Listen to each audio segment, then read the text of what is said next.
ఈ ఉదయకాల సమయంలో ఆరాధనకు కూడి వచ్చినటువంటి మీకందరికీ కూడాను యేసుక్రీస్తు ప్రశస్త నామములో శుభాలు వందనాలు తెలియజేస్తూ ఉన్నాను. అక్టోబర్ మాసం యొక్క ప్రత్యేకత ఏమనగా, అక్టోబర్ మాసంలో మనకు కోతకాలపు పండుగ ఉంటుంది. కృతజ్ఞత అర్పణల పండుగ, థ్యాంక్స్ గివింగ్ ఫెస్టివల్. చదువుకున్నటువంటి వాక్య భాగంలో కొరింథీ సంఘానికి రాస్తూ పౌలు 8వ అధ్యాయంలో 2వ కొరింథీయులకు రాసిన పత్రిక 8వ అధ్యాయంలో, సహోదరులారా, మాసిదోనియా సంఘములకు అనుగ్రహింపబడి ఉన్న దేవుని కృపను గురించి మీకు తెలియజేయుచున్నాము. మాసిదోనియా సంఘములలో దేవుడు వారికి అనుగ్రహించినటువంటి గొప్ప కృప ఏమంటే అని ఆయన ఏ విషయం గురించి తెలియజేస్తున్నాడు అనగా, వారు శ్రమల పాలైనప్పటికీ, పరీక్షించబడుచున్నప్పటికీ వారు దేవునికి ఇచ్చేటువంటి విషయంలో బహుదాతృత్వము కలిగి ఇచ్చారు. దేవునికి ఇచ్చేటువంటి విషయంలో వారు వారి సామర్థ్యము కంటే ఎక్కువగా తమంతట తామే ఇచ్చిరని సాక్ష్యం ఇచ్చుచున్నాను అని అంటున్నాడు. దేవునికి ఇవ్వటం, దేవునికి ఇచ్చేటువంటి విషయంలో మాసిదోనియా సంఘస్థులకు దేవుడిచ్చినటువంటి మహాకృప ఏమంటే, వారి యొక్క తాహతును బట్టి కాక, వారి యొక్క శక్తిని బట్టి కాక, వారి యొక్క శక్తికి మించి దేవునికి ఇచ్చారు అని చెప్పేసి తెలియజేస్తూ ఉన్నాడు. చూడండి, ఇచ్చేటువంటి విషయంలో లేఖనము చాలాసార్లు చాలా విధాలుగా రాయబడి ఉంది. కొత్త నిబంధనలు అయితేనేమి, పాత నిబంధనలు అయితేనేమి, దేవునికి ఇచ్చేటువంటి విషయం. చాలామంది దేవునికి ఇచ్చేటువంటి విషయంలో పెద్దగా సీరియస్గా తీసుకోకపోవచ్చు. అయితే లేఖనములలో అనేక మార్లు దానిని ఉటంకించడం బట్టి చూస్తే, పలుమార్లు దానిని గురించి చెప్పడం బట్టి చూస్తే, దేవునికి ఇవ్వటం లేదా కానుకలు ఇవ్వటం, దేవుని పరిచర్యకు ఇవ్వటం, సంఘానికి ఇవ్వటం, కాపరికి ఇవ్వటం, ఇవన్నిటినీ గూర్చి చాలాసార్లు లేఖనములలో ప్రస్తావించబడింది. ఒకవేళ అది చిన్న విషయం అయితే అది అన్నిసార్లు లేఖనములలో వ్రాసి ఉండబడి ఉండదు. అది చాలా ప్రాముఖ్యమైన విషయము గనుకనే లేఖనములలో అన్నిసార్లు ప్రస్తావించబడింది.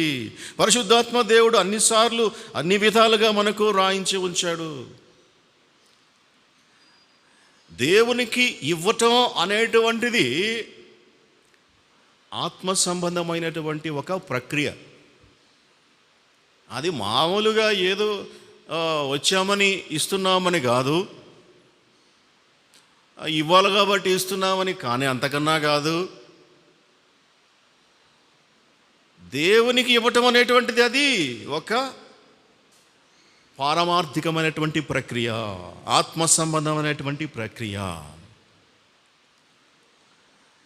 ఎందుకంటే మనము మన మీద మనకు ఎంత మాత్రము అధికారం లేదు. లేఖనము చెప్పేటువంటి మాట ఏమంటే, లోకము, భూమి, దాని సంపూర్ణత, లోకము, దాని నివాసులు యెహోవాయే. కీర్తనలు 24:1. భూమి, దాని సంపూర్ణత మొత్తం, లోకము, అందులో ఉన్నటువంటి నివాసులు అన్నీ కూడాను యెహోవాయే అనగా సృష్టికర్తయే, అనగా మన ప్రభువే. ఆయనే దానికి owner. We're not owners, but we're custodians. మనము కేవలము దాన్ని కాపాడేటువంటి వారము లేదా గృహ నిర్వాహకులము, నిర్వహించేటువంటి వారము. ఒక పొలం ఉంది, ఆ పొలమును కౌలుకి ఇస్తారు. కౌలుకి ఇచ్చిన తర్వాత వారు దాన్ని దున్నుకుంటారు, పంట వేసుకుంటారు. అయితే దాని యజమాని మాత్రం వేరే. వారు యజమానులు ఎంత మాత్రమో కాలేదు.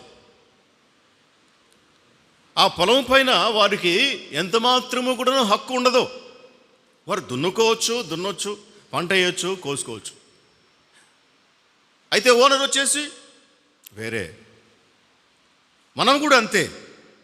మనము ఈ లోకంలోనికి పంపబడ్డాము. మనము ఇక్కడ ఉండొచ్చు, మనం సంపాదించుకోవచ్చు, మనము ఖర్చు పెట్టుకోవచ్చు. అయితే మనకు ఉన్నటువంటిది ఏది కూడాను మనది కాదు అనేటువంటి విషయం మనము గుర్తుంచుకోవాలి ఎప్పుడు కూడాను. ఆదికాండం 2:15 దేవుడు ఆదామును చేసిన తర్వాత దాని గురించి ఒక విషయం రాయబడింది. ఒకసారి చదవండి ఆదాము గురించి. ఆదికాండం 2:15. దేవుడైన యెహోవా నరుని తీసుకొని ఏదెను తోటను సేద్యపరచుటకును దానిని కాచుటకును దానిలో ఉంచెను. ఇది ఏదెను చేశాడు దేవుడు, వేశాడు తోటను. ఏదెను తోటకి యజమాని ఎవరు? దేవుడు. అయితే ఆ తోటలో ఆదామును తీసుకొని వచ్చి పెట్టాడు. దేనికి పెట్టాడు? దానిని సేద్యపరచటానికి, దానిని కాయటానికి. ఇది మానవుని యొక్క పని. కాయటం, సేద్యపరచటం. ఈ లోకంలో దేవుడు ఇచ్చినటువంటి తలాంతులను ఉపయోగించుకొని సంరక్షించాలి. ఒకవేళ సంఘం ఇస్తే సంఘాన్ని సంరక్షించాలి, కుటుంబం ఇస్తే కుటుంబాన్ని సంరక్షించాలి, దేహం ఇస్తే దేహాన్ని సంరక్షించుకోవాలి, భార్యను ఇస్తే భార్యను సంరక్షించుకోవాలి, బిడ్డలను ఇస్తే బిడ్డలను సంరక్షించాలి. ఇవన్నీ సంరక్షిస్తూ ఒక దినంలో లెక్క అప్పజెప్పాలి. ఇది మానవునికి ఉన్నటువంటి బాధ్యత. ఏది కూడా నీది కాదు, ఏది కూడా మనది కాదు. ఆదాముకున్నటువంటి దేనిలో కూడా అతనికి సొంతమైనది ఏదీ లేదు. తను ఉన్నటువంటి నివసించేటువంటి భూమి, చెట్లు, చేమలు, తోట, అవ్వ, ఏది కూడా తనది కాదు. అన్నీ కూడా దేవుడు ఇచ్చినటువంటివే. అందుకే అవ్వ ఏమంటది 4వ అధ్యాయం 1వ వచనంలో, ఆదికాండం 4వ అధ్యాయం 1వ వచనంలో, ఆదాము ఆమె గర్భవతి అయి కయీనును కని యెహోవా దయ వలన నేనొక మనుషుని సంపాదించుకున్నాను అనెను. అంటే కడుపును ముట్టినటువంటి బిడ్డలు కూడాను ఎవరి వారు యెహోవా దయ తలిస్తే, దేవుడు దయ తలిస్తే, దేవుని దయ వలన నేను ఒక మనుషుని సంపాదించుకున్నాను అని అనింది అవ్వ.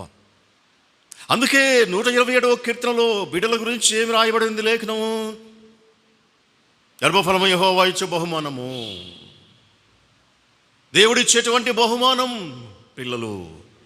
దేవుని దయ ఉంటేనే, ఆయన దయ వలన నేను ఒక మనుషుని సంపాదించు. కాబట్టి మన గర్భఫలము కానివ్వండి, మనకున్నటువంటి ధనధాన్యాలు కానివ్వండి, ఆస్తిపాస్తులు కానివ్వండి, ప్రతిదీ కూడాను దేవుడు అనుగ్రహించినటువంటిది, దేవుడు ఇచ్చినటువంటిది. ఇంకా ఈ లేఖనం ఏం చెప్తా ఉందంటే 1 కొరింథీ 6:20, మీరు మీ సొత్తు కాదు, విలువ పెట్టి కొనబడినటువంటి వారు. 1 కొరింథీ 6:20. మీరు మీ సొత్తు కాదు, మీ శరీరములో మీరు మీ సొంతం కాదు. మీరు విలువ పెడితే విమోచించబడినటువంటి వారు, మీరు కొనబడినటువంటి వారు. కాబట్టి మీరు మీ సొత్తు కాదు. మన పైన దేవునికి అధికారం ఉన్నది. మీ శరీరములో మీరు దేవుని వ్యవసాయమును 1 కొరింథీ 3:9 రాయబడింది. మీరు దేవుని వ్యవసాయమును, దేవుని గృహమునై ఉన్నారు. మనము దేవుని వ్యవసాయం, దేవుని గృహము. మనము మన సొత్తు కాదు. మనము విలువ పెట్టి కొనబడినటువంటి వారు. మన పిల్లలు దేవుడు ఇచ్చినటువంటి బహుమానాలు. మన కుటుంబాలు యెహోవా దయ వలన మనకు రాబడినటువంటివి, మనకు ఉన్నటువంటివి. మన ఉద్యోగము, మన ఆస్తిపాస్తులు ఏది కూడాను ప్రతిదీ దేవునివి, దేవుని నుండి మనం పొందుకున్నటువంటివి. మరి ఏది కూడా మనది కానప్పుడు, అన్నీ దేవుని అయినప్పుడు, ప్రతిదీ దేవుని అయినప్పుడు ఏమి ఇవ్వగలం దేవునికి? అన్నీ దేవునివే కదా, ఏమి ఇవ్వగలము?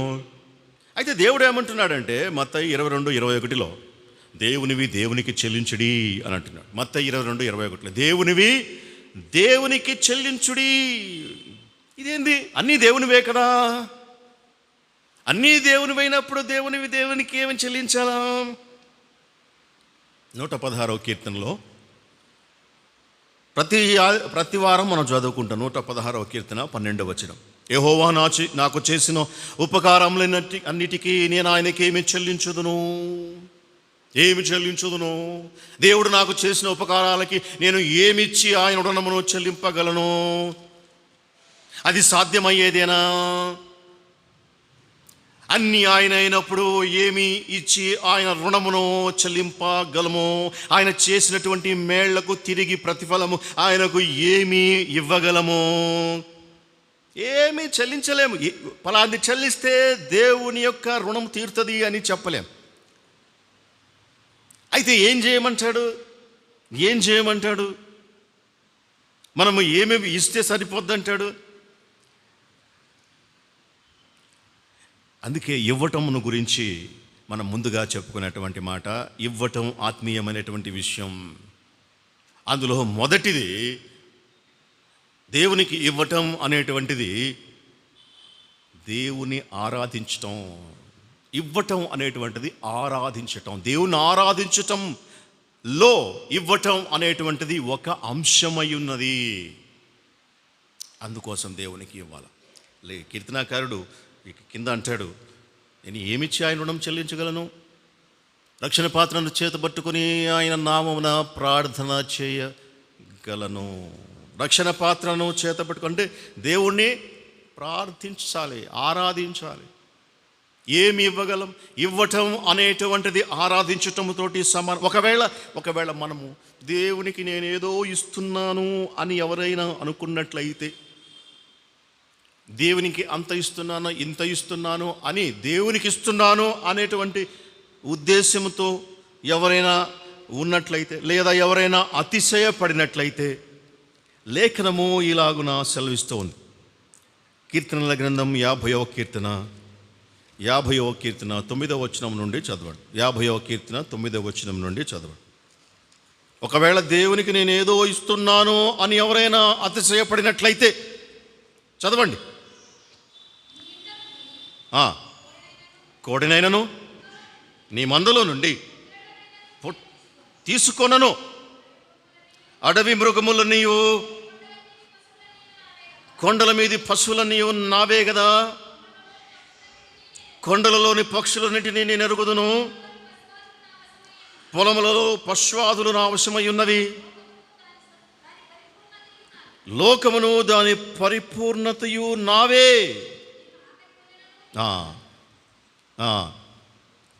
చూడండి ఏమంటున్నాడు, నేను నీ దగ్గర తీసుకుంటానా? ఒకవేళ నేను ఇస్తున్నాను దేవుడికి అనేటువంటి కాన్సెప్ట్ తోటి ఎవరైనా ఉంటే, దేవునికి ఇస్తున్నాను అని అనుకుంటే, దేవుడు అనేటువంటి మాట ఇది. ఏమిస్తావు? ఏమివ్వగలవు? అన్నీ నావే కదా. ఏమి ఇచ్చి నన్ను సంతోషపెట్టగలవు? అది దేవుడు అడిగేటువంటి మాట. కాబట్టి ఏమి ఇస్తే దేవుడు సంతోషపడతాడు అంటే 14వ వచనంలో రాయబడింది. చదవమ్మా. దేవునికి స్తుతియాగము చేయుము, నీ మొక్కుబళ్ళు చెల్లించుము. స్తుతియాగము. దేవునికి ఏమి ఇవ్వాలా? ఇచ్చేటువంటిది ఏమిటి అంటే ఆరాధన, దేవునిని స్తుతించడం. స్తుతియాగం అర్పించువాడు నన్ను మహిమపరచుచూ ఉన్నాడు. 50వ కీర్తన 23వ వచనం. దేవునికి ఇవ్వటం అనేటువంటిది ఏమంటే దేవునిని ఆరాధించటం, దేవుణ్ణి మహిమపరచటం. ఇది ఇవ్వటంలో ఉన్నటువంటి అంతరార్థం. అంతేగాని ధనమో బంగారమో ధాన్యమో వస్తువులో కాదు. ఈ మెటీరియల్ విషయానికి వస్తే మనం ఎవ్వరము ఈ మెటీరియల్స్కు ఓనర్సం కాదు. మనము కేవలము మనకున్నటువంటి ఈ భౌతిక సంబంధమైనటువంటి ఆస్తి పాస్తులకు లెక్క అప్పజెప్పవలసినటువంటి వారము. మనము కేవలము కస్టోడియన్స్. అందుకే ఇవ్వటం అనేటువంటి ఆత్మ సంబంధమైనది. అందుకే ఇవ్వటం అనేటువంటిది దేవుణ్ణి ఆరాధించేటువంటిది. ఇప్పుడు మనం అర్థం చేసుకోవాల్సినటువంటి విషయం ఏంటంటే, దేవునికి ఇవ్వటం అనగా కృతజ్ఞత అనేటువంటిది, నీ కృతజ్ఞత, నీ అర్పణ, నీ స్తుతి క్రియారూపములో దేవునికి అర్పించుట. నీ స్తుతి, నీ ఆరాధన, నీ కృతజ్ఞత క్రియారూపములో అర్పించాలి. అంటే నీ స్తుతి కేవలము నీ పెదవులతో మాటలతో కాక క్రియలతో దేవునికి అర్పించటం. పెదవులతో మాటలతో కాక దేవుని యొక్క అర్పణ క్రియతోటి దేవునికి అర్పించటం. కృతజ్ఞత అర్పించువాడు దేవుని మహిమపరుస్తున్నాడు అని చెప్పి లేఖనము తెలియజేస్తూ ఉంది. అనగా దేవునికి ఇచ్చేవాడు దేవునిని మహిమపరుస్తూ ఉన్నాడు. ఇవ్వడం ద్వారా దేవుని మనము స్తుతిస్తున్నాము, ఆరాధిస్తున్నాము, మహిమపరుస్తున్నాము. అందుకని దేవునికి ఇవ్వాలి. దేవునికి ఇవ్వటం ద్వారా ఒకడు దేవుని స్తుతిస్తున్నాడు, ఆరాధిస్తున్నాడు, మహిమపరచటానికి ఇవ్వాలి, దేవుని స్తుతించటానికి ఇవ్వాలి. ఇచ్చుట ద్వారా దేవుని స్తుతిస్తున్నామనేటువంటి విషయం అందరికీ తెలియపరచబడాలి. అందుకే దేవునికి ఇవ్వాలి. కనుకనే హేబెలు దేవునికి కృతజ్ఞత అర్పణ అర్పించాడు. దేవునికి ఇవ్వటం అనేటువంటిది ఆరాధనలో ఒక భాగం కాబట్టి, కృతజ్ఞతార్పణ అనేటువంటిది దేవుణ్ణి ఆరాధించటం కాబట్టి హేబెలు అర్పణను అర్పించాడు. దేవుని ఏ విధంగా ఆరాధించాలో హేబెలుకు తెలుసు. హేబెలుకు తెలుసు ఏ విధంగా ఆరాధించాలి. కృతజ్ఞత అర్పణలతోటి దేవుణ్ణి ఆరాధించాలి అనేటువంటి విషయం హేబెలుకు తెలుసు. కనుకనే ఆయన కృతజ్ఞత అర్పణ అర్పించాడు. జీవముగా దేవుణ్ణి ఆరాధించటము ఎలాగో వారికి తెలుసు. కనుకనే ఒక స్త్రీ, ఒక పాపాత్మురాలైనటువంటి స్త్రీ జటామాంసి అత్తరును తీసుకుని వచ్చి ప్రభు పాదాల పైన పోసింది, సమర్పించింది. అది చాలా విలువ కలిగినటువంటిది. చాలామంది కొనుక్కున్నారు. ఇంత విలువైనటువంటిది తీసుకొచ్చి పగలగొట్టి ప్రభు పాదాల మీద పోసింది. ఏందబ్బా, దీనివల్ల ఎవరికి లాభం, ఏం లాభం, ఎందుకు చేసింది ఈ పని ఏమా అని చెప్పేసి శిష్యులే కొనుక్కున్నారు. అయితే ఆ స్త్రీకి తెలుసు ఇవ్వటం అనేటువంటిది ప్రభువును ఆరాధించటం. అందుకే ఆమె వెనుతీయక ఆ అత్తరు బుడ్డిని తీసుకొచ్చి ప్రభు పాదాల దగ్గర పగలగొట్టి ప్రభు పాదాల పైన పోసి తన వెంట్రుకలతో తుడిచింది, ప్రభువుకి సమర్పించింది.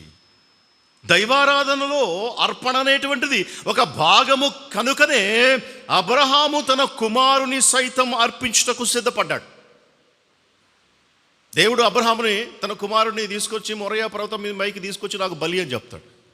22వ అధ్యాయం ఆదికాండం. అప్పుడు అబ్రహాము లేచి బయలుదేరి కొడుకుని తీసుకొని సిద్ధపరచుకొని అన్నీ తీసుకొని గాడిదల మీద కట్టెలు వేసుకొని తన యొక్క సేవకులను తీసుకొని బయలుదేరి వెళ్ళిన తర్వాత ఆ కొండ దగ్గరికి వచ్చి ఆ సేవకులతోటికి ఆయన చెప్పినటువంటి మాట ఏమంటే, నేను కుమారుడు ఆ కొండపైకి వెళ్ళి దేవుని ఆరాధించి తిరిగి వచ్చేదము అని చెప్పడం మనం చూస్తాం, మనం చదువుతాం. అంటే కొండపైన ఏం చేయడానికి పోతున్నాడు ఈయన? యాక్చువల్గా పోయేదేనికి? కుమారుణ్ణి అర్పించటానికి, అర్పణను తీసుకొని పోయి దేవుని ఎదుట పెట్టబోతా ఉన్నాడు. అయితే దానిని ఏమంటున్నాడు అబ్రహాము? ఆరాధించి తిరిగి వస్తాను అంటున్నాడు. ఆరాధన, అర్పణ అనేటువంటిది ఆరాధనలో ఒక ప్రధానమైనటువంటి అంశం. ఇవ్వటము అనేటువంటిది ఆరాధనకు సంబంధించినటువంటిది, దైవారాధనకు సంబంధించినటువంటిది. దేవునికి ఇచ్చి ఆరాధిస్తే ఆ ఆరాధన పరిపూర్ణం అనిపించుకుంటుంది. ఇది దేవుని లేఖనము చెప్పేటువంటి విషయం. కాబట్టి ఇవ్వటం అనేటువంటిది ఆరాధనకు సంబంధించి. రెండవ అంశం, ఇవ్వటం అనేటువంటిది విశ్వాసమును వ్యక్తపరచటం. ఇవ్వటం, దేవునికి ఇవ్వటం, దేవునికి అర్పించటం, దేవునికి కానుక ఇవ్వటం అనేటువంటిది నీకున్నటువంటి విశ్వాసాన్ని వ్యక్తపరిచేటువంటి అంశం. విశ్వాసాన్ని వ్యక్తపరచాలనా? అవును, వ్యక్తపరచాలి. విశ్వాసముగా ఉంటే అది ఒంటిగా ఉండి మృతమైన దగును అని చెప్పి లేఖనము తెలియజేస్తూ ఉంది. విశ్వాసముగా మనసులో హృదయంలో ఉంటే అది ఎంత మాత్రమో కూడాను ఎవరికి ఉపయోగం లేదు. అయితే ఆ విశ్వాసము క్రియలో పెట్టినప్పుడు ఆ విశ్వాసము వ్యక్తపరిచినప్పుడు దానికి విలువ ఉంటుంది. నీకు విశ్వాసం ఉంటే దాన్ని బయట పెట్టాలి. బయట పెట్టబడనటువంటి విశ్వాసము పనికిరాదు, అది మృతము అని చెప్పి లేఖనం తెలియజేస్తా ఉంది. విశ్వాసము వ్యక్తపరచాలి, విశ్వాసము చూపించాలి. హెబ్రీ 11:4 హేబేలు గురించి రాయబడినటువంటి మాట ఏమంటే, చదువుతారా? హెబ్రీ 11:4 విశ్వాసమును బట్టి హేబేలు శ్రేష్టమైనటువంటి బలి దేవునికి అర్పించెను. దేవుని అతను అర్పణను గురించి సాక్ష్యం ఇచ్చినప్పుడు అతడు విశ్వాసమును బట్టి నీతిమంతుడని సాక్ష్యం పొందెను. ఎందుకు అర్పించాడు హేబేలు అర్పణ? విశ్వాసమును బట్టి. ఆయన హృదయంలో నిండుగా విశ్వాసము ఉంది కనుకనే హేబేలు అర్పణను అర్పించాడు.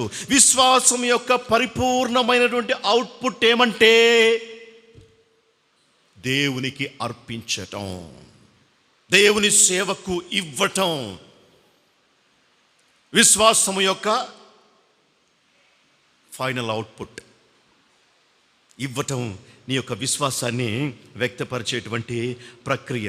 అబ్రహాము శోధించబడి, హెబ్రీ 11:17 అబ్రహాము శోధించబడి విశ్వాసమును బట్టి ఇస్సాకును బలిగా అర్పించెను. దేనిని బట్టి అబ్రహాము తన కుమారుణ్ణి అర్పించడానికి సిద్ధపడ్డాడు? విశ్వాసమును బట్టి. లేదు ప్రభా, నువ్వంటే నాకు చాలా ఇష్టం, నువ్వంటే నాకు చాలా ప్రేమ, నీ వాక్యం అంటే ఇష్టం, చిన్నప్పటి నుంచి పాటలు పాడుతున్నా, చిన్నప్పటి నుంచి సండే స్కూల్కి పోతున్నా, వాక్యాలు వింటున్నా, సండే స్కూల్ కథలన్నీ నాకు తెలుసు, యేసు ప్రభు అంటే నాకు చాలా ఇష్టం అని చెప్పినంత మాత్రాన నిజమైనటువంటి విశ్వాసి కాదు. ఆ విశ్వాసము నీ క్రియలలో బయట పడాలి. ఆ విశ్వాసము నీ క్రియలలో వ్యక్తపరచబడాలి. విశ్వాసమును వినియోగించడమే ఆరాధన. అర్థమవుతుందా? దైవారాధనలో నీ యొక్క విశ్వాసాన్ని వినియోగించాలా, నీ విశ్వాసాన్ని ప్రదర్శించాలా, నీ విశ్వాసాన్ని నిరూపించాలా, నీ విశ్వాసము వెల్లడిపరచబడాలి. అందుకని నీవు దేవునికి ఇవ్వాలి. ఇవ్వటములో నీ విశ్వాసము వ్యక్తపరచబడుతుంది. ఈ ఇవ్వడము ద్వారా అబ్రహాము తన కుమారుని ఇవ్వడం ద్వారా తన విశ్వాసాన్ని ప్రదర్శించాడు, నిరూపించాడు.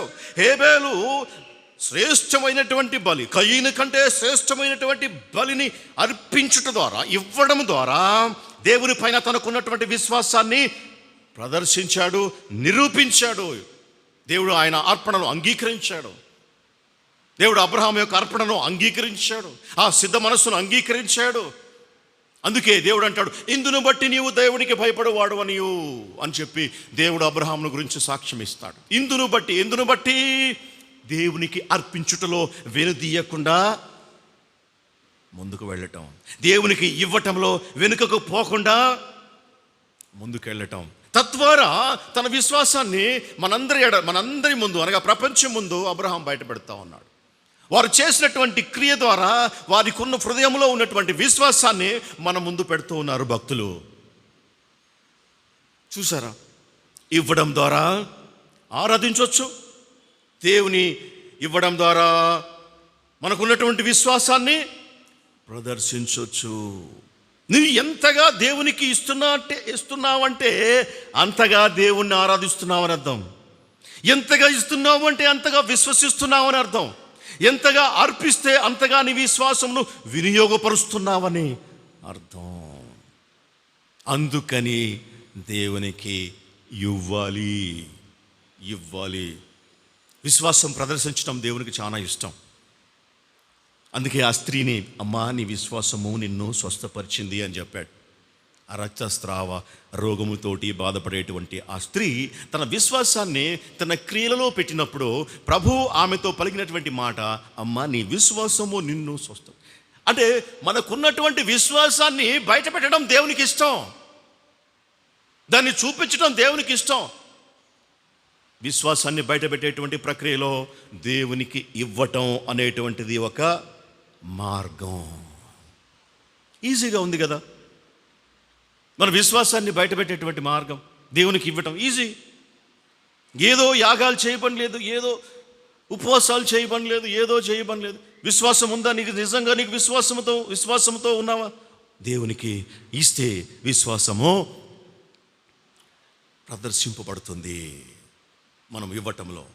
మూడవ అంశం, ఇవ్వటం అనేటువంటిది ప్రేమించటం.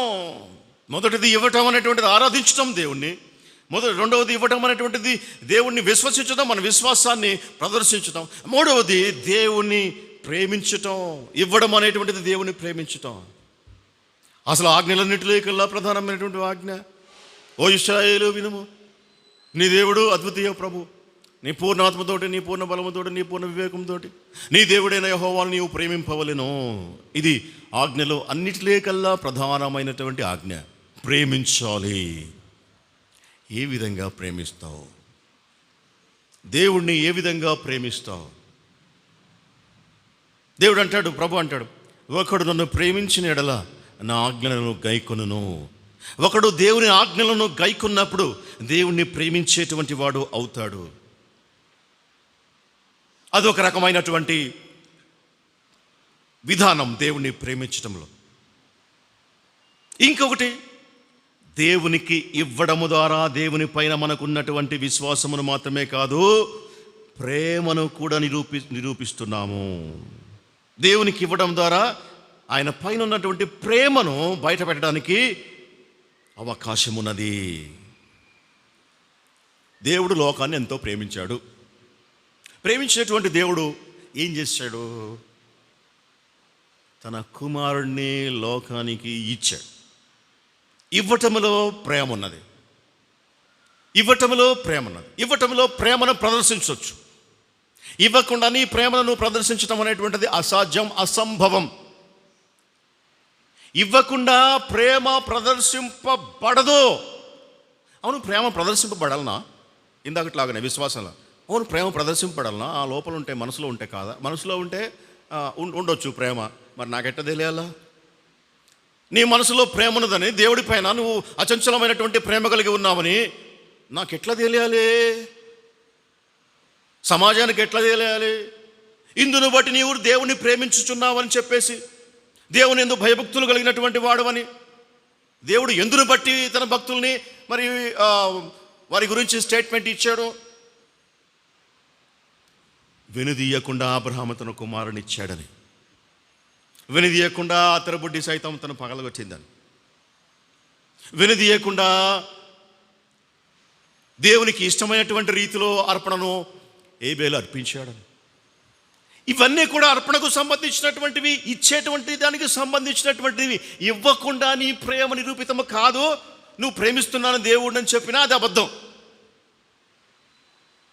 ఇవ్వకుండా అది సాధ్యపడనే పడదు. ఎందుకంటే దేవుడు ప్రేమించినప్పుడు లోకాన్ని తను తానే ఇచ్చుకున్నాడు, తను ప్రాణం పెట్టాడు లోకాన్ని ప్రేమించి. రోమా 5:8 ఒకసారి చదవండి. గబాల రోమా 5:8. అయితే దేవుడు మన ఎడల తన ప్రేమను వెల్లడిపరచుచు ఉన్నాడు. చదువుతున్నారా? అయితే దేవుడు మన ఎడల తన ప్రేమను వెల్లడిపరచున్నాడు. ఎట్లనగా, మనము ఇంకనూ పాపులమై ఉండగానే క్రీస్తు మన కొరకు చనిపోయిన, తన ప్రాణము సైతం మన కొరకు అర్పించినప్పుడు మనకు అర్థమవ్వలసినటువంటి ప్రధానమైనటువంటి విషయం ఏమంటే, దేవుడు మనలను ప్రేమించాడు కనుకనే మన కోసం ప్రాణమిచ్చాడు. ప్రేమ మాత్రమే ఈ కార్యములను చేయగలదు. ప్రేమ మాత్రమే ఇవ్వగలదు. ఇవ్వకుండా ప్రేమను నిరూపించటం కాదు, కానే కాదు. దేవునికి ఇవ్వకుండా నేను దేవుని ప్రేమిస్తున్నాను అని చెప్పినంత మాత్రాన అది కేవలము ఒక మాట అవుతుందే కానీ అది పరిపూర్ణమైనటువంటి ప్రేమ కానే కాదు. అందుకే దేవుడు ఏమంటాడంటే లేఖనంలో, ఎవడైనా నీ సహోదరుడు చలికి బాధపడుతూ, ఎండకు ఎండుతూ, వానకు తడుస్తూ ఉంటే, అయ్యో సహోదరుడు నీవు చలికి వణుకుతూ ఉన్నావా, అయ్యో బట్టలు లేక నువ్వు బాధపడుతూ ఉన్నావా, ఇంటికెళ్ళు సహోదరుడా, ఎందుకు చలిలో తిరుగుతావు, వర్షానికి తడవకు సహోదరుడా అని మాట చెప్పడము కాదు ప్రేమంటే. వానికి ఒక అంగీని ఇవ్వటం, వానికి ఒక దుప్పటి కప్పడం, అది ప్రేమంటే. ఈ దీన సహోదరులలో ఒకనికి మీరు చేసితిరి కనుక నాకు చేసితిరి అని చెప్పేసి అంత్య దినమందు, తీర్పు దినమందు దేవుడు మన ఎడల అనుభూతూ ఉన్నాడు. కనపడేటువంటి తన సహోదరుని ప్రేమింపలేనటువంటి వాడు కనపడనటువంటి దేవుని ఎలాగున ప్రేమింపగలడు? లేఖనము ప్రశ్నించేటువంటి ప్రశ్న. ప్రేమించటం అంటే మాట కాదు. ప్రేమించటం అంటే ఇవ్వటం. అందుకని ఇవ్వాలా? నీ ప్రేమ దేవుని ఎడల నిరూపించుకోవాలా లేదా? నువ్వు దేవుని ప్రేమిస్తున్నావా లేదా? ప్రేమిస్తున్నాను. ఏమి ఇచ్చి నీ ప్రేమను వెల్లడిపరచుచూ ఉన్నావు? దేవుడైతే తన్ను తాను సమర్పించుకుని తన ప్రేమను వెల్లడిపరిచాడు. నీవు నీ ప్రేమను ఏ విధంగా వెల్లడిపరుస్తూ ఉన్నావు? లూకా సువార్త 21వ అధ్యాయంలో ఒక పేద విధవరాలు ఉంది.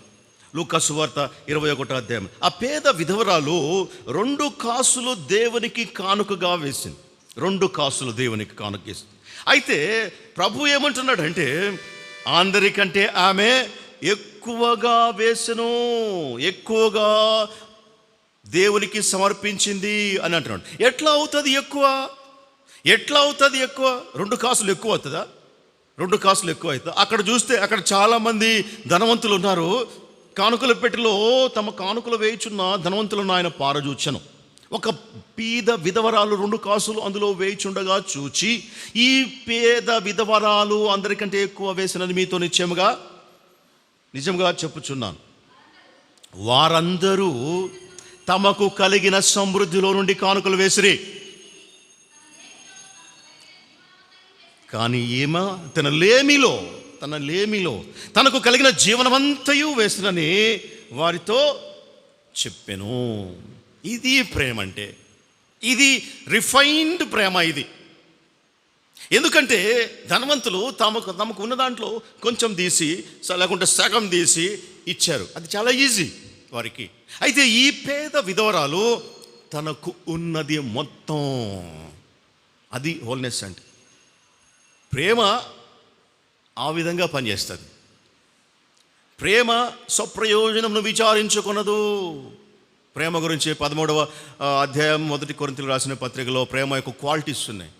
ప్రేమ అరే ఈ రోజుకి ఏం చేయాలి, నేను ఈ రోజుకి ఎట్లా అని అనుకోదు. ప్రేమ ఉంటే ఇవ్వటానికే ప్రయత్నం చేస్తుంది. అందుకని ఈమె తన జీవనమంతయు ఇచ్చివేసినని వారితో చెప్పాను. అందుకు వారందరికంటే ఈమె ఎక్కువగా ప్రేమించింది. అంటే అక్కడ ఇవ్వటం గురించి ప్రభు చెప్పటం లేదు అని మనం జ్ఞాపకం చేసుకోవాలా. అక్కడ ప్రేమించటం గురించి ప్రభు చెప్తున్నాడని చెప్పి మనం జ్ఞాపకం చేసుకోవాలి. అక్కడ ఇవ్వటం గురించి అయితే, కేవలం ఇచ్చే విషయం అయితే అక్కడ ఎక్కువ తక్కువ చూడవచ్చు.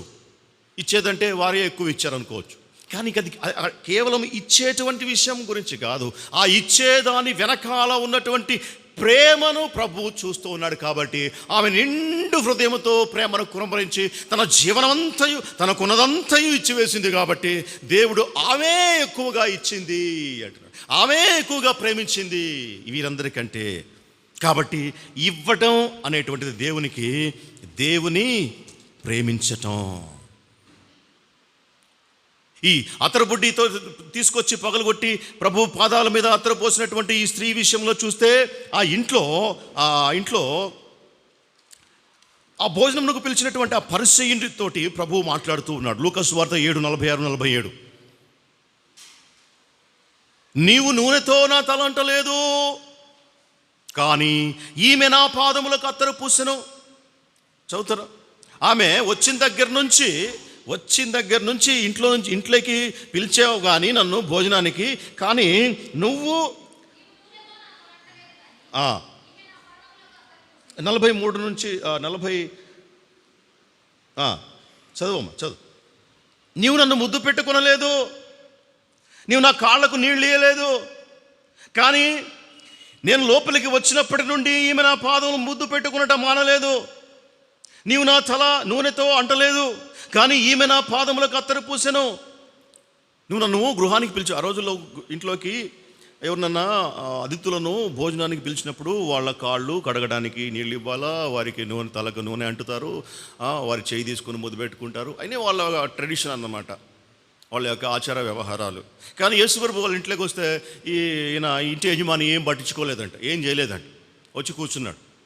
నేను వచ్చాను, నన్ను ఇంటికి పిలిచావు, నువ్వు ఏం చేయలేదు, నా కాళ్ళకు నీళ్ళు లేదు, నన్ను ముద్దు పెట్టుకోలేదు, నాకు నూనె అంటలేదు. అయితే ఈ స్త్రీ మాత్రము ఏం చేస్తుంది? ఈ స్త్రీ నేను లోపలికి వచ్చినప్పటి నుండి ఏమి నా పాదములు ముద్దు పెట్టుకునట మానలేదు. నువ్వు నాకు నీళ్ళు లేదు, కానీ ఈమె అత్తరతోటి నా పాదములు తుడుస్తూ ఉంది. కాబట్టి 47 వచనాలు ఏమంటున్నాడు ఈయన? ఈమె విస్తారముగా ప్రేమించెను. చాలు, విస్తారముగా ప్రేమించెను. ఇక్కడ ఇచ్చేటువంటి విషయం ప్రభు మాట్లాడటంలే, ప్రేమ గురించి మాట్లాడుతున్నాడు. ఆ ఇచ్చేదాని వెనకాల దేవుని పైన నీకున్నటువంటి ప్రేమ ఎంత గొప్పది అనేటువంటిది ఆయన చూసేటువంటి. ఆమె ప్రేమించింది కాబట్టి ఇచ్చింది, అది అక్కడ. ఆమె విస్తారముగా ప్రేమించింది. నువ్వు నన్ను ప్రేమించలేదు కాబట్టి నువ్వు ఏమీ ఇవ్వలేదు. నువ్వు నన్ను ప్రేమించలేదు కాబట్టి నా కాళ్ళకు నీళ్ళు లేదు, నా తలకు నూనె లేదు, నన్ను ముద్దు పెట్టుకోలేదు. ఏమైతే వచ్చిన దగ్గర నుంచి చూస్తూనే ఉన్నా, ముద్దు పెట్టుకునటం మానలేదు. నూనెతో నా తల అంటే ఇది నూనెతో నా కాళ్ళు, పాదములు, తన వెంట్రుకలతో తుడుస్తూ ఉంది. ఈమె విస్తారముగా ప్రేమించింది. ప్రేమిస్తే ఇస్తారు, అంతే. దేవుని ప్రేమించేవారు ఇచ్చేవారుగానే ఉంటారు, ప్రభు సేవకి ఇస్తూనే ఉంటారు. ఎందుకంటే ఇవ్వటం అనేటువంటిది దేవుని ప్రేమించడం. కాబట్టి మనము ఇంకా త్వరగా ముగించేసుకుందాం. ఏమేయాలి? వెండి, బంగారము, వెలగల రాళ్ళు, రత్నాలు, వజ్రాలు ఏమి ఇవ్వాలి దేవునికి? ఏమి అంటే అత్యంత విలువైనది ప్రతిదీ ఇవ్వాలి. నీ దృష్టిలో ఏది విలువైంది? నీ దృష్టిలో ఏది విలువైంది? నీ జీవితమా? జీవితం ఇవ్వాల్సిందే. నువ్వు దేన్ని ఎక్కువగా ప్రేమిస్తున్నావు? అది ఇవ్వాలా. నువ్వు దేన్ని ఎక్కువగా ఇష్టపడుతున్నావు? అది ఇచ్చేయాలే ప్రభు కోసం. ఇచ్చేయడానికి వెనకాడకూడదు ప్రభు కోసం. అది ప్రేమ అంటే. ప్రభువుకి ఏమి ఇవ్వాలి అనేటువంటిది ద బెస్ట్ ఇవ్వాలి. The best. అది ఏదైనా కానీ మంచిది. నీ దృష్టిలో, లోకం దృష్టిలో మంచిది, ఉత్తమమైంది, ద బెస్ట్ ప్రభువుకి ఇవ్వాలి. కయ్యను గురించి, ఏబేలు గురించి చూస్తే చాలా క్లియర్గా మనకు కనబడుతుంది. అక్కడ కయ్యను ఏమిచ్చాడు, ఏబేలు ఏమిచ్చాడు అనేది ఒకసారి చదవండి. కయ్యను ఏమిచ్చాడు? ఆదికాండం 4:3. అక్కడ మనకు తేడా తెలిసిపోతుంది. ద బెస్ట్ అనేటువంటిది మనకు అక్కడ కనబడుతుంది. ఆ కయ్యను గురించి చదవండి. ఫస్ట్ 3వ వచనం చదవండి. కొంతకాలమైన తర్వాత కయ్యను పొలము పంటలో కొంత యెహోవాకు అర్పణగా తెచ్చెను. చాలు, ఒక నిమిషం. కొంత యెహోవాకు అర్పణగా తెచ్చెను. అందులో ఏమీ పెద్ద తప్పేం కనబట్ల. మామూలుగా చూస్తే అవును తెచ్చాడు కదా, పండించాడు, కొంతలో తీసుకొచ్చి ప్రభువుకి ఇచ్చాడు, కరెక్టే కదా, మంచిదే కదా అనిపిస్తుంది. కానీ ఏబేలు ఇచ్చినటువంటి విషయాన్ని చదివినప్పుడు తేడా అర్థమవుతుంది. ఏబేలు ఏమి ఇచ్చాడో చూడండి. ఏబేలు కూడా తన మందలో తొలిచూలు పుట్టిన వాటినిలో, చూడండి ఎంత ఫిల్టర్ చేశాడు. ఫస్ట్ తన మందలోకి వెళ్ళాడు, తొలిచూలు పుట్టినటువంటి వాటిని పక్కన పెట్టాడు అన్నిటినీ. ఆ తొలిచూలు పుట్టినటువంటి వాటిలో క్రొవ్విన వాటిని తీసుకున్నాడు. అది ద బెస్ట్. అంటే మంచి మనముంచుకొని చెత్తయి దేవునికి ఇయ్యలే, లేదా అట్ట కూడా కాదు. కయ్యను విషయం చూస్తే పండించినటువంటి పంట కొంత తీసుకొని ఇచ్చాడు. అట్ట కూడా కాదు. మంచిది ఇయ్యాలా. నువ్వు దేన్ని ఇష్టపడుతున్నావో ఇయ్యాలా, నువ్వు దేన్ని ప్రేమిస్తున్నావో ఇయ్యాలా, నువ్వు దేన్ని అత్యున్నతముగా భావిస్తున్నావో దాన్ని ఇయ్యాలి. మంచిది ఇయ్యాలి. పుచ్చిపోయింది కాదు, పాడైంది కాదు, బలహీనమైంది కాదు. దేవునికి ఇవ్వాల్సింది మంచిది, గొప్పది ఇవ్వాలా. అందుకే హెబ్రీ రాసిన పత్రికలు ఏమని రాశారు, ఏమని చదువుకున్నాం మనం ఇందాక ఏబేలు గురించి? శ్రేష్టమైన బలి దేవునికి అర్పించెను అన్నాడు. శ్రేష్టమైనటువంటి బలి. కయ్యను బలి శ్రేష్టమైంది కాదనే కదా అర్థం. అందుకే కదా కయ్యను బలిని ఆయన రిజెక్ట్ చేసింది. శ్రేష్టమైంది దేవునికి ఇవ్వాలి, మంచిది దేవునికి ఇవ్వాలి. పేద విధవరాలకు కూడాను తన జీవనమంతయు ఇచ్చేసింది. అనగా తన సామర్థ్యము కొలది కాక సామర్థ్యమునకు మించి, శక్తికి మించి ఇవ్వాలి దేవునికి. చాలా వినడానికి కొంచెం మనకి ఇబ్బందిగా ఉంటుంది. ఇది శక్తికి మించి ఆడిస్తాం దేవునికి, మనము శక్తికి మించి ఆడిస్తాం, వినడానికి కష్టమే. కానీ ఈ విధముగా చేసి మీరు నన్ను శోధించిన ఎడల అనేటువంటి మాటను మనం మలాకి 3:10 చూస్తాం. అదే మనము ఈ మాసము కృతజ్ఞతార్పణల పండుగ కింద వేసాం. ఇక్కడ ఈలాగు చేసి, దీనిని చేసి మీరు నన్ను శోధించిన ఎడలా, ప్రభువే అంటుండు. ఏది? నన్ను పరీక్షించండి చూద్దాం. శోధించడం అంటే ఏంది? శోధన టెంప్టేషన్ కాదు, ఇక్కడ పరీక్షించండి అని అర్థం. దీనిని చేసి నన్ను మీరు పరీక్షించండి. నేను ఏం చేస్తాను? మీరు సామర్థ్యము కొలది కాదు, సామర్థ్యమునకు మించి ఇచ్చారు అని చెప్పి మాసిదోనియ సంఘం గురించి పౌలు మాట్లాడుతున్నాడు. నీవు ఇవ్వగలిగింది ఇవ్వటంలో పెద్ద పెద్ద ప్రత్యేకత ఏం లేదు. ఇవ్వగలిగింది ఇచ్చారు. అక్కడ ఉన్నటువంటి ధనవంతులు, వారి గురించి ప్రభు ఏం మాట్లాడలే. ఈ పేద విధవరాలు తన సామర్థ్యము కంటే ఎక్కువ, తన శక్తికి మించి మంచిది ఇవ్వాలి, శ్రేష్టమైనది ఇవ్వాలి, శక్తికి మించి దేవునికి ఇవ్వటానికి ముందుకు రావాలి. మూడవది, ఈ పాపపు జీవితంలో ఉన్నటువంటి స్త్రీ, ప్రభువు పాదాలు అత్తరుతో తుడిచినటువంటి స్త్రీ, జటామాంసి అనేటువంటి అత్తరు బుడ్డిని పగలగొట్టి అత్తరుతోటి ప్రభువును పాదాలు తడిపినటువంటి ఈ స్త్రీ విషయాలు చూస్తే, ఈ జటామాంసి అత్తరు యొక్క బుడ్డి విలువ ఎంతో తెలుసునా? 300 దేనారాలు అని చెప్పేసి అక్కడ రాయబడి ఉంది. అక్కడ దాని విలువ 300 దేనారములు అని చెప్పేసి రాయబడి ఉంది. ఇప్పుడు మత్తయి సువార్త 20వ అధ్యాయం 2వ వచనం ప్రకారము యేసు ప్రభువు చెప్పినటువంటి ఒక ఉపమానములో ఉన్నటువంటి వివరాల ప్రకారము ఒక దినపు కూలి 1 దేనారం. మత్తయి సువార్త 20వ అధ్యాయంలో 2వ వచనంలో యేసు ప్రభు ఒక ఉపమానం చెప్పాడు. కూలీకి కొంతమందిని పిలిచి, ఉదయం మధ్యాహ్నం సాయంత్రం పిలిచి కూలీకి పిలుస్తాడు.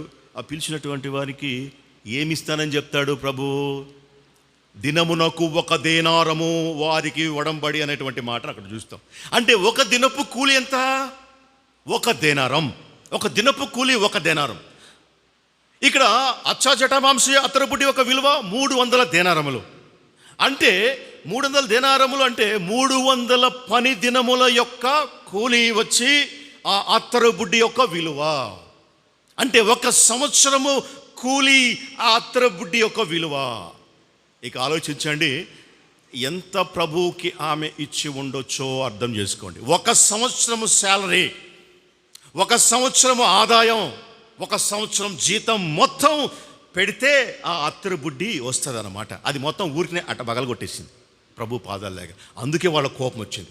ఇంత విలువైనటువంటిది ఎందుకు ఇంత ఈజీగా పగలగొట్టేసింది? దీన్ని అధిక వెలకు మీ పేదలకు ఏమని ఇవ్వచ్చు కదా అని చెప్పి శిష్యులు కొనుక్కున్నారు, సనుక్కున్నారు. అంత విలువైంది అది. కాబట్టి దేవునికి ఏమి ఇవ్వాలా? విలువైనటువంటివి ఇవ్వాలి, శక్తికి మించి ఇవ్వాలి, శ్రేష్టమైనది మంచిది దేవునికి ఇవ్వాలి. చూసారా? ఇవన్నీ ఫ్యాక్ట్. ఇదంతా కూడాను ఫ్యాక్ట్స్. ఇవన్నీ బైబిల్లో ఉన్న విషయాలు. ఇవన్నీ వీటన్నిటిని బట్టి మనకు తెలిసేటువంటి విషయం ఏంటంటే, ప్రభువు హృదయాలను పరిశీలించేటువంటి వాడు. ప్రభు, నీ హృదయంలో ఏమున్నది? దేనిని బట్టి నువ్వు మూవ్ అవుతున్నావు? దేనిని బట్టి నువ్వు దేవుని సన్నిధికి వస్తున్నావు? ఏది నిన్ను ప్రభు సన్నిధికి నడిపించేటువంటిది? ఏది నిన్ను ప్రభుకి ఇవ్వడానికి ప్రేరేపించేటువంటి అంశం అనే దాన్ని బట్టి ప్రభు కార్యం చేసేటువంటి వాడు. దాన్నే ప్రభు చూస్తున్నాడు అని చెప్పి మనకు అర్థమవుతాం. చివరిగా ఎలా ఇవ్వాలి? ఏమి ఇవ్వాలి తెలుసుకోవడం. ఎలా ఇవ్వాలి అంటే, సారెపత్తు విధవరాలు ఉన్నది కదా, ఆమె ఎలా ఇచ్చింది? ఆమె దగ్గర పట్టెడి పిండి, ఇంత నూనె తప్ప ఇక ఏమీ లేదు. అంతా అయిపోయింది. కరువు తాండవం ఆడుతుంది 3.5 సంవత్సరం నుంచి ఆ సీదోను ప్రాంతంలో. అప్పుడు ఆమె ఏం చేసిందంటే, ఈ ఒక్కరో పిండి ఉంది, దీన్ని తీసుకొని రొట్టెలు చేసుకొని నేను నా కొడుకు తిందాం ఈ రోజు వరకు. రేపటి నుంచి మనకు స్టార్వింగ్ స్టార్ట్, రేపటి నుండి మనకు పస్తులు స్టార్ట్ అవుతాయి. కాబట్టి ఈ దినానికి ఇది లాస్ట్ మీల్, దీన్ని చేసుకొని తిందామని చెప్పి పుల్లలు కట్టెలు ఎరుకోవడానికి పోయింది. అప్పుడు వచ్చాడు అక్కడికి ఏలియా. వచ్చి అమ్మ కొంచెం నీళ్ళు, సరే నీళ్ళు ఇద్దాం. నీళ్ళు ఇవ్వడానికి పోతున్నప్పుడు చెప్పినటువంటి మాట ఏంటంటే ఆయన, అప్పుడు ఏలియా ఆమెతోటి ఇట్లా, నీవు పోయి చెప్పినట్లు చేయము. ఏం చేయమంటున్నాడు? నీకున్నటువంటి పిండిలో నాకు ఒక చిన్న అప్పము మొదట చేసి నా యొద్దకు తీసుకుని రమ్ము, ఆ తర్వాత నీకును నీ బిడ్డకును అప్పం చేసుకును. ఈ ఏడన్నా ఉందా ఇది? ఎంత సెల్ఫిష్ కదా, ఎంత స్వార్థంగా మాట్లాడుతున్నాడు ఏలియా. ఆడు ఉండేది ఇంత పిండి, నేను నా కొడుకు తిని ఇంకా లాస్ట్ ఇది, రేపటి నుంచి ఇక ఎండుకోవాలి అని ఆమె పోతూ ఉంటే, నాకు మొదట తీసుకొని రా, ఆ తర్వాత నువ్వు నీ కొడుకు చేసుకో అంటే ఎట్లా ఉంటుంది ఆమెకి? ఎవరికైనా, ఆమెకే కాదు మనకు కూడా బాగుండదు. అందుకే ఇందాక చెప్పింది కొంచెం ఇబ్బందిగా ఉండొచ్చు. శక్తికి మించి అట్టిస్తాం ప్రభు, శక్తికి మించి అట్టిస్తాం ప్రభు. మొదటి ప్రాధాన్యత దేవునికి ఇవ్వాలి. అందుకే అక్కడ ఆ చిన్న మాట ఉంది, మొదట నాకు ఒక చిన్న అప్పము తీసుకొని రమ్ము. మొదట నువ్వు కాదు, నీ కొడుకు కాదు, మొదట నాకు తీసుకొని రా. అప్పుడు అట్లా చేసినప్పుడు ఏమైంది? అట్లా చేసినప్పుడు కరువు దినములో అన్నిట కూడాను ఆ పిండి తక్కువ కాలేదు, కుండలో నూనె బుడ్డిలో అయిపోలేదు.